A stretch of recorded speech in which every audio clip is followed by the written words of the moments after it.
everyone, it's Tracy. This is the fourth layout for the month of June. Yeah, we've had 5 Mondays in June. It's been amazing. But I wanted to show you what I'm going to do for my last layout of the month. I've got these old photos. These are probably taken 97, so it's been, a long time ago.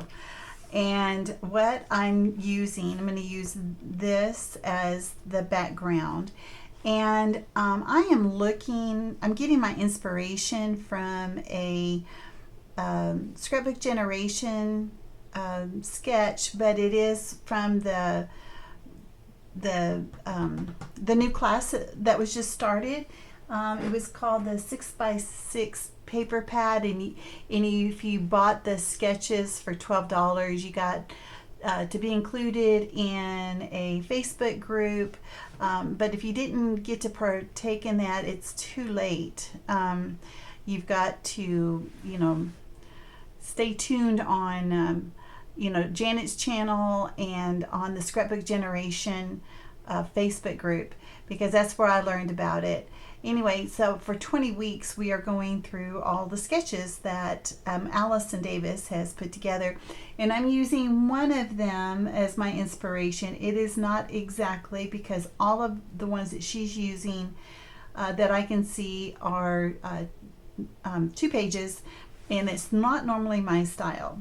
But what is her style is I'm going to make a square here, a square here. And I'm going to go ahead and use these papers for the square, and I'm going to use these as the embellishment pop of color. So that's what I'm going to do. But one of the things I'm going to do that Allison does that I absolutely love is I'm going to do some hand stitching. I'm going to go around each one of the squares with probably a dark brown. Oh, what about this one? I may just do like an ivory. I don't know. Let's see how dark brown looks on this one. But I wanted to show you how I go about making my, let me just go ahead and cut out a square so at least you can see. I know it's going to be 5 1/4. Ooh, I think I'm going to do it. Sorry, my arm is still hurting. So anyway, so I'm going to make it 5 1/4 square. So let me at least get it like this.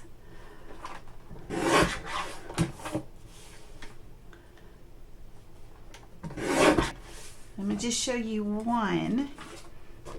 Actually, I'm just going to kind of show you, because this isn't going to be exact. So whenever you do some hand stitching, whatever you do, what you don't do is don't put glue right along the edge. You don't want to have that stickiness with your needle going in and out. So always put your adhesive here, unless you do wet glue, and then you can do wet glue to the very end, but you need to wait for it to dry. So what I'm going to do, I'm going to have this is going to be approximate. Okay, let me show you what I do. And I just started doing this recently. So I'm going to take this ruler. This is like a quilter's ruler, but if you've got a ruler that, for one thing, it needs to have a straight edge, because I do have a ruler that does not have a straight edge, because I sliced it and sliced it and sliced it, and now it's a big mess. But if you get a ruler and you, this is approximately 1/4 inch away, I'm going to go with that. So what I've been doing is once I have my little pad underneath here, let me just do it with the, well, I don't want to do it with the pen. So I go here at the 1/4 inch and I make a hole, and then I go to the next 1/4 inch and make a hole. And that way I know that the line will be straight and each one of them will be 1/4 inch apart. Cool beans, huh? And if you could kind of, like, this may not be exactly 5 1/4, but just kind of make it so that it is as equal as you can. And I think 1/4 inch stitches are nice. If you want them closer together, more power to you. Some people want them further apart. It's up to you, however you want to do it. But I find that this is the best way to make it a straight line, is to have a ruler that has a lot of markings on it. So, and I want it every 1/4 inch. So what I'm going to do is I'm going to break away and I'm going to work on that. Go ahead and put my pictures down and do the hand stitching, and then I'll be back. Okay, so I am back and I've done a little bit of work here. I did the stitching, like I said, and I did it on both of them. It's a little harder to see it on this darker one, but it's okay. I know it's there, and that way it makes a nice square, you know, on the whole background paper. I cut out some hearts here from the pattern paper that I had. It's similar. Okay, I'm kind of going by this sketch. I don't know if I'm going to keep that, but this is kind of how it's looking with this good stuff about right here. I've got some other little hearts that I had cut out using this, probably the die I use the most.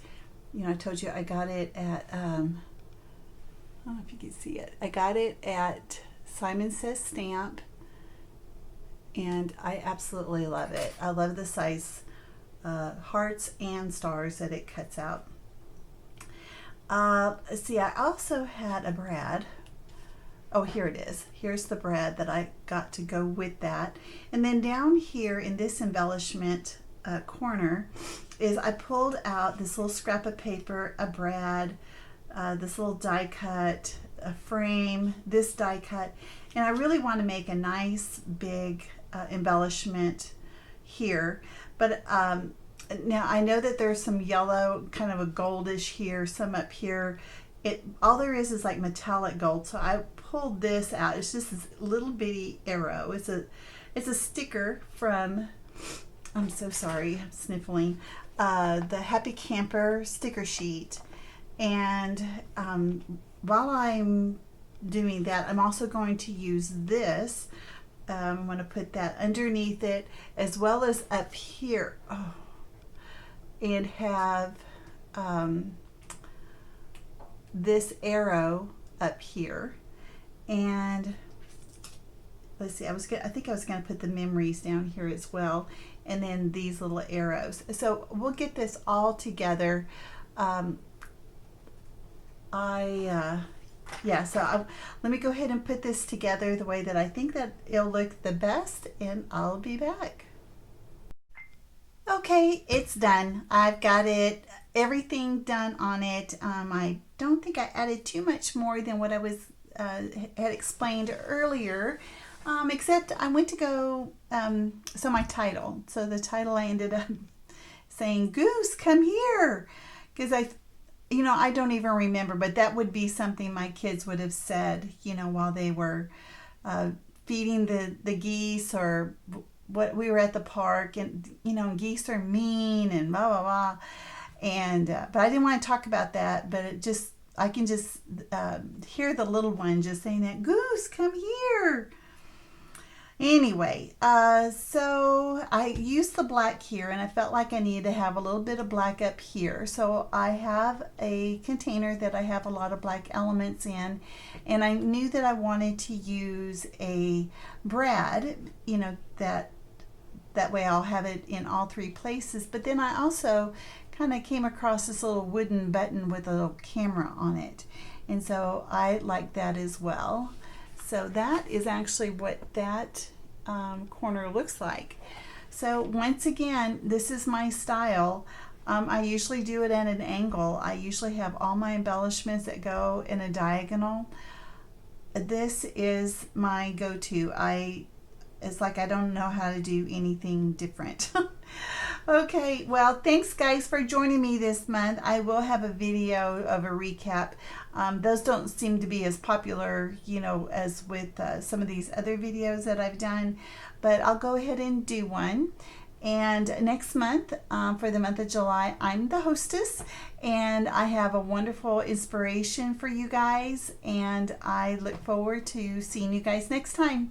Thanks a lot for joining me. Bye-bye.